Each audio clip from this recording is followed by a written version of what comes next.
Even the Koulikoro oil mill, the largest in Mali, where huge piles of peanut sacks used to be seen stacked up after every harvest, now only presses peanut oil for those who aren't themselves engaged in agriculture and who have enough money to buy cooking oil in the shops. And there aren't many of them in the Sahel region.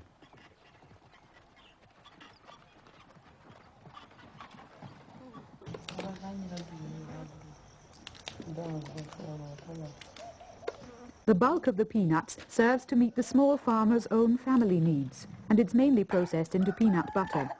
Apart from karité butter, made from the nut of the tree of the same name, this is the only edible fat available in the Sahel region.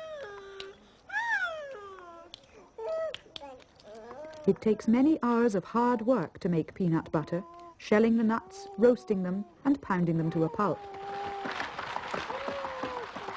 They're not much concerned here about the cancer-inducing dangers of aflatoxin. In view of the fact that life expectancy is lower anyway, and that tropical diseases are a much more widespread problem, aflatoxin as a possible cause of cancer is of relatively little importance. The peanuts can be evenly roasted in a little hot sand.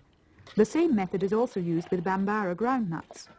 Because they weren't suitable for export, they were overshadowed by the peanut for so long that apart from roasting or boiling them, no other ways of cooking them are known in the Sahel region. If any traditional recipes ever existed, they seem to have been completely lost. With their healthy balance of protein and other nutrients, Bambara groundnuts could improve the quality of everyday dishes like the traditional millet gruel, which would be of particular benefit to children, who often suffer from faulty nourishment. There's also no reason why butter shouldn't be made from Bambara groundnuts instead of peanuts.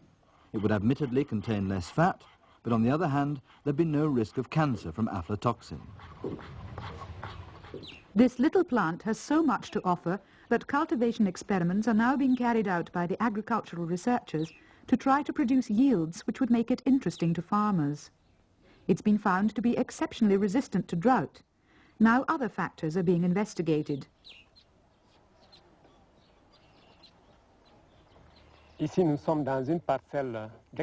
Here, for experimental purposes, Voenzia was sown at shallow depths. The young agronomist Samba Traoré is explaining.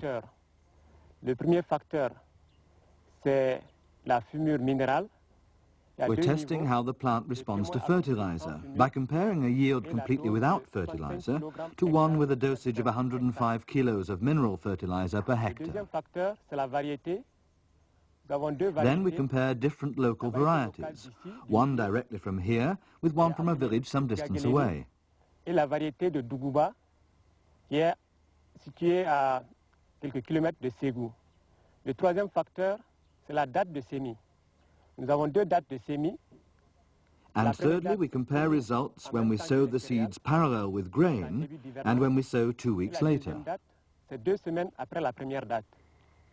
Ici, nous avons un plan de Wanzhou avec ses gousses. Here is a plant with its groundnuts. As with the peanut plant, you can see the root nodules where microorganisms store the atmospheric nitrogen, which then nourishes the plant. Dans ces nodules-là fixe l'azote atmosphérique de l'air pour fournir la nourriture de la plante. Some things still remain to be clarified in more detail about this plant, which has been ignored for so long.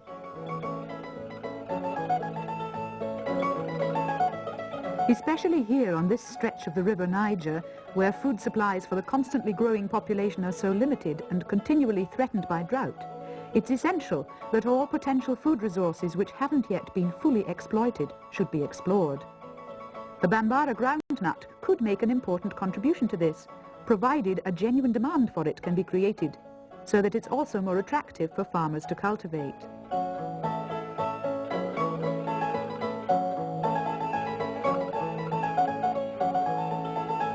To create this demand, it must become an integral part of daily meals, not just used as something to nibble or to eat if there's nothing else available. This laboratory for food technology in Bamako is taking steps towards changing attitudes. Mariam Haidara and her staff are not only investigating the nutritional content of the different varieties being grown, They're also trying out all conceivable means of making more use of the Bambara groundnut in Sahel cooking. They're experimenting in particular on blending its meal with millet flour, cornmeal, and meal from the cowpea, known locally as the niébé. Le wanzou est une graine légumineuse assez riche en protéines.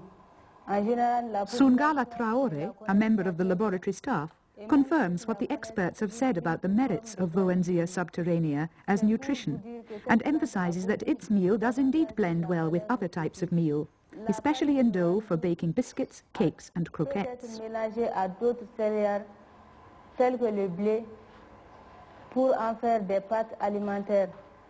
Par exemple, les biscuits, les gâteaux et les croquettes. Here and there in the Bambara region, farmers are now already planting more of their traditional Bambara groundnuts instead of peanuts, either alternating them with grain or else in mixed cultures to balance the demands made on the soil. Vowenzia subterranea is probably also the food plant least threatened by diseases and pests. Even with as little as 170 millimeters of rain during the growth period, moreover, its yield doesn't fail. Surely that's a good enough reason to celebrate the success of the harvest.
At any good party, there has to be something to eat.